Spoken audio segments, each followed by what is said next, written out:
Hello friends, welcome to சாப்பிட வாங்க. இன்றைக்கி நம்ம சேனலில் மிச்சம் இருக்கிற பழைய சாதம் வச்சு ஒரு ஸ்நாக் ரெசிபி பார்க்க போகிறோம். வீடியோக்குள்ளே போகிறதுக்கு முன்னாடி மறக்காமல் நம்ம சேனலை சப்ஸ்கிரைப் பண்ணிக்கோங்க. பக்கத்தில் இருக்க பெல் ஐக்கானை கிளிக் பண்ணிக்கோங்க.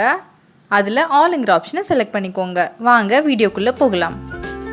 தேவையான பொருட்கள் என்னென்னு பார்க்கலாம். பழைய சாதம் 1 கப் எடுத்திருக்கேன். நீங்கள் புதுசாக வடித்த சாதமாக இருந்தால் கூட 1 கப் எடுத்துக்கோங்க. 2 உருளைக்கிழங்கு வேக வச்சு தோல் உரிச்சு எடுத்து வச்சுருக்கேன்.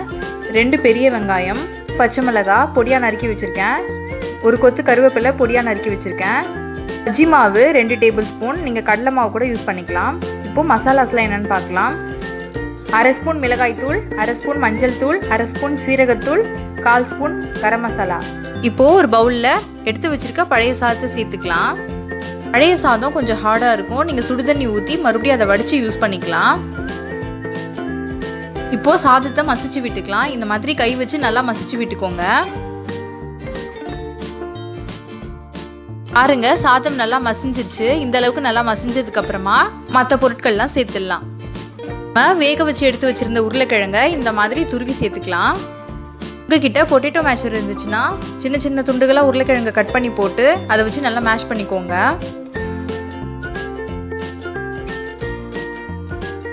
இப்போது உருளைக்கிழங்க நல்லா மசிச்சாச்சு. நம்ம எடுத்து வச்சிருக்க வெங்காயத்தையும் பச்சை மிளகாயையும் இப்போ சேர்த்துக்கலாம். கூடவே நம்ம எடுத்து வச்சிருக்க கருவேப்பிலையும் சேர்த்துக்கலாம். வேப்பிலை சேர்த்துட்டு நம்ம எடுத்து வச்சிருக்க மசாலா ஐட்டம்ஸ் எல்லாம் சேர்த்துக்கலாம். சேர்க்கிற மசாலா பொருட்கள்லாம் நம்மளோட இஷ்டம் தான். உங்களுக்கு காரம் அதிகமாக வேணும்னா நீங்கள் அதிகமாக மிளகாத்தூள் சேர்த்துக்கலாம். இல்லை பெப்பர் வேணும்னா பெப்பர் கூட சேர்த்துக்கலாம். இப்போ மசாலா பொருட்கள்லாம் சேர்த்ததுக்கப்புறம் நல்லா கெட்டியாக பிசைஞ்சு எடுத்துக்கலாம். சாதம் மீந்து போச்சுன்னா இனிமேல் நீங்கள் இந்த மாதிரி ஸ்நாக்ஸ் செஞ்சு பாருங்கள். ரொம்ப டேஸ்ட்டாக இருக்கும். ஈவினிங் டீ டைம் ஸ்நாக்காக கூட நீங்கள் இதை சாப்பிட்லாம். பசங்க ரொம்ப விரும்பி சாப்பிடுவாங்க. இப்போது உப்பு சேர்த்துட்டு நல்லா மறுபடியும் பிசைஞ்சுக்கலாம்.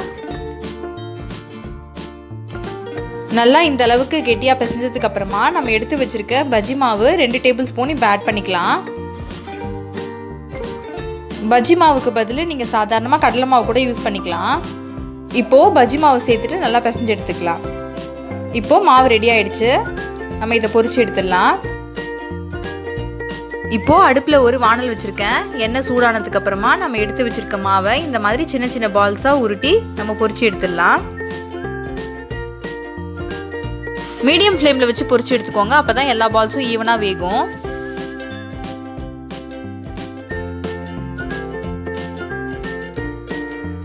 இப்போது ஒவ்வொரு பாலாக நம்ம திருப்பி விட்டு வேக வச்சிடலாம்.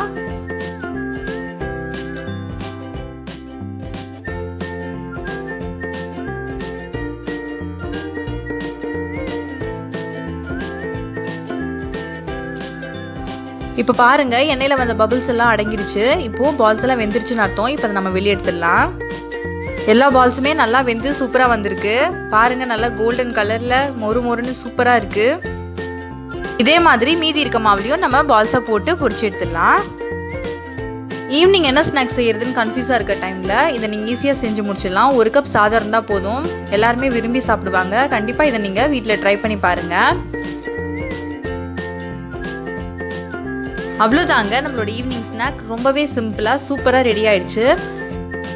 இந்த வீடியோ உங்களுக்கு பிடிச்சிருந்துச்சுன்னா மறக்காமல் லைக் பண்ணுங்கள். உங்கள் ஃப்ரெண்ட்ஸோட ஷேர் பண்ணுங்கள். எப்படி இருந்துச்சுன்னு செஞ்சு பார்த்துட்டு கமெண்ட்ஸில் சொல்லுங்கள். அண்ட் மறக்காமல் நம்ம சேனலுக்கு சப்ஸ்கிரைப் பண்ணுங்கள். தேங்க்ஸ் ஃபார் வாட்சிங்.